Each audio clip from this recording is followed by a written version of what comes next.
Sir, ba't ayaw niyo pang pangalanan ko ipapatawag siya ng committee? Meron ka bang Well, request I just received a very reliable information that her partner is a public official. Kasi sabi ko, mayor ng isang maliit na bayan sa Pangasinan. And according to my bubuit, siya yung nagpapatakbo ng POG operations ng owned by allegedly kay Mayor Alice Go doon mismo sa Bamban.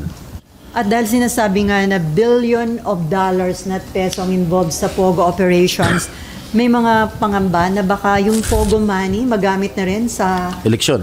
Incoming election. Yeah, that is a possibility. That is always a possibility. No? Yung mga iba nga, drug money ginagamit sa eleksyon.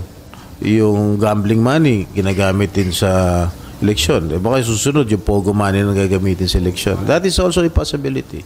At ganoon din posibleng nangyari kay Mayor Go o kaya nalagay siya sa Most position? probably.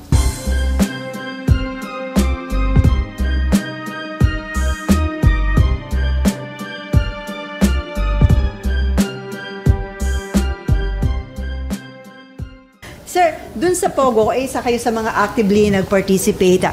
And then, ang Office of the Ombudsman nag-impose na ng 6 months suspension kay Banban Tarlac Mayor Alice Guo at sa ilang pang local officials.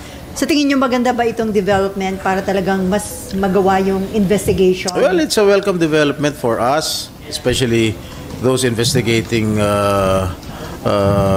her case here in the Senate. It's a welcome development for us that she was meted out a 6-month suspension by Ombudsman, no? By the Ombudsman. Para wala na siyang influence, para hindi niya magamit ang kanyang impluwensya. Yun lang ang intention nun, huwag magamit yung influence. Yes, It doesn't mean na may nakita ng strong evidence. Wala pa.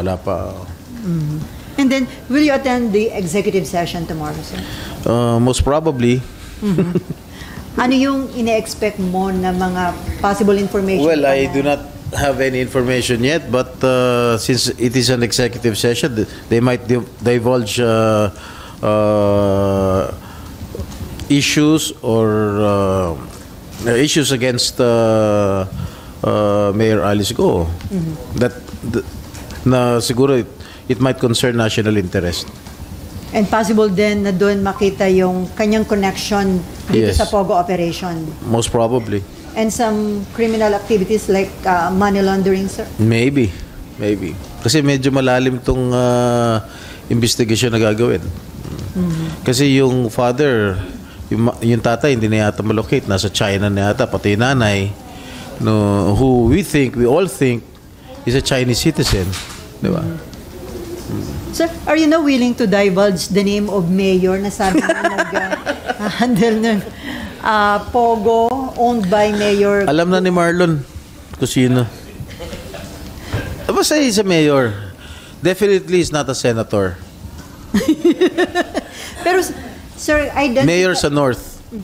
Sir, ba't ayaw niyo pang pangalanan ko ipapatawag siya ng committee? Meron ka bang well, I just received a very reliable information that her partner is a public official. Kasi sabi ko, mayor ng isang maliit na bayan sa Pangasinan. And according to my bubuit,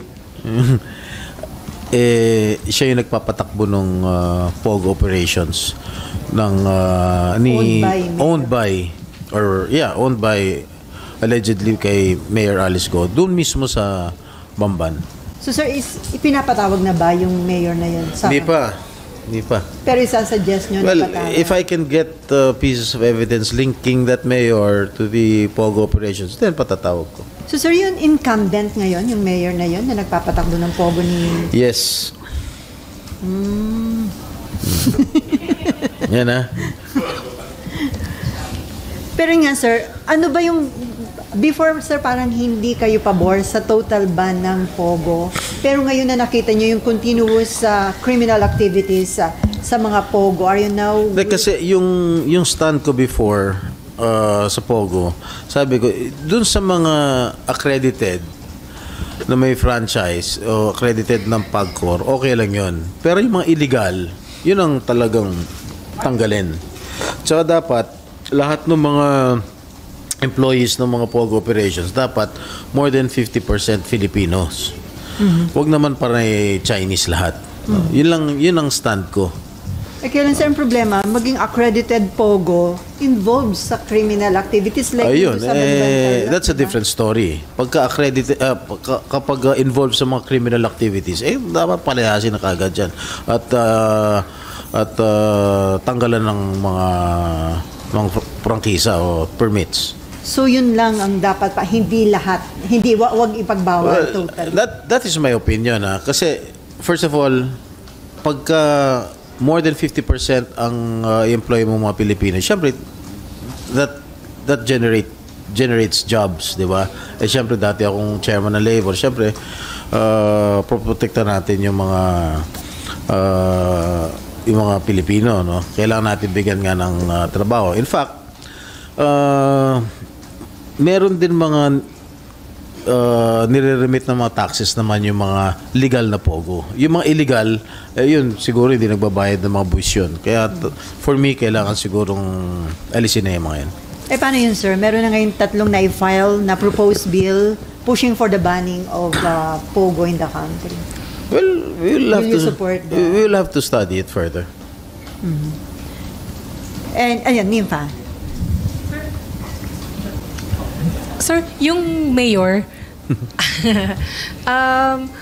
would you encourage po the DILG or would you call on the DILG para investigahan na rin ito? Kasi ngayon naman, sir... If the DILG asks for his name, then sasabihin ko sa kanila.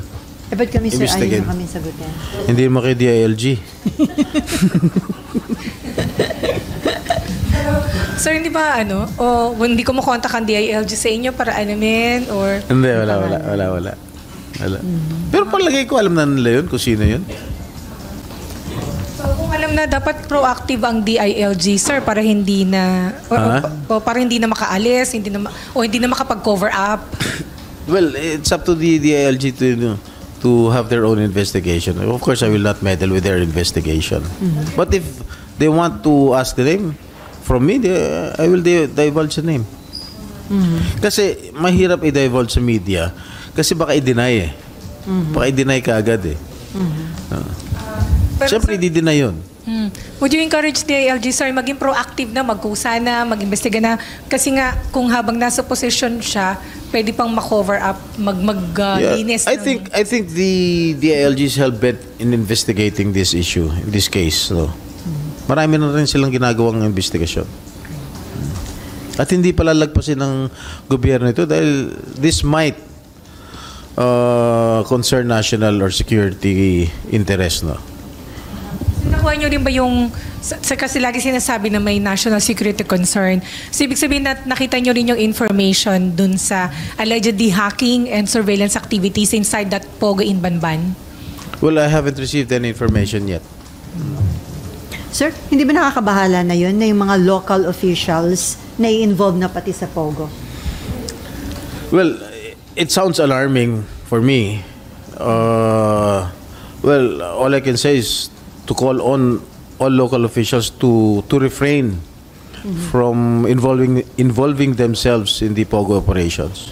At dahil sinasabi nga na $billion na peso ang involved sa Pogo operations, may mga pangamba na baka yung Pogo money magamit na rin sa election. Incoming election. Yeah, that is a possibility. That is always a possibility.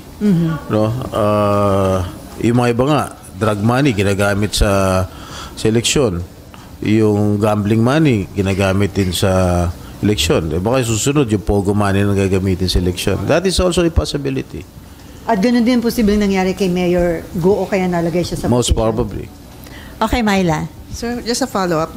Would you know, sir, kung kasama sa ini-investigate ng DILG yung mayor na partner supposedly ni yung mayor supposedly na partner ni Mayor Go? Would you know kung kasama na siya sa I in-investigate? do not have any information about it. Sir, kasi kung if you're still going to wait for DILG to ask for the name, hindi ba too late na? Baka too late na kasi... Hindi naman. Palagay ko, hindi naman mga tanga yung mga tiga DILG. Palagay ko, alam na rin nila kung sino yung mayor na tinutukoy ko.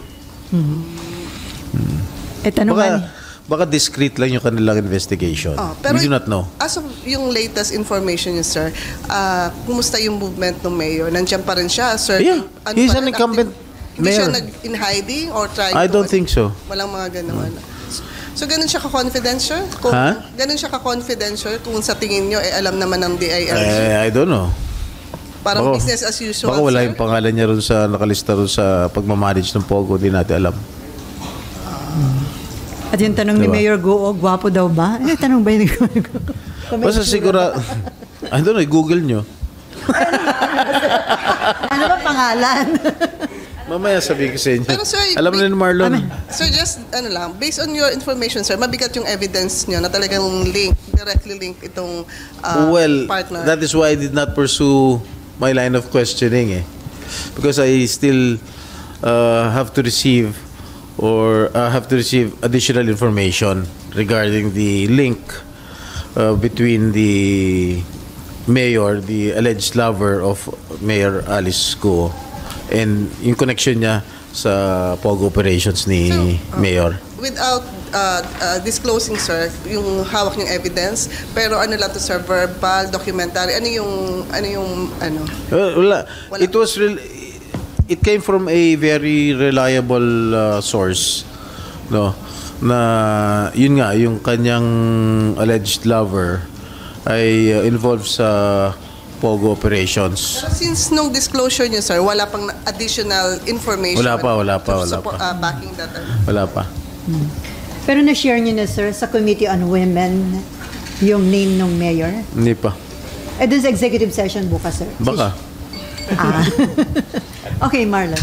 Senator, sir, what's the danger of politicians involving themselves sa Pogo operations?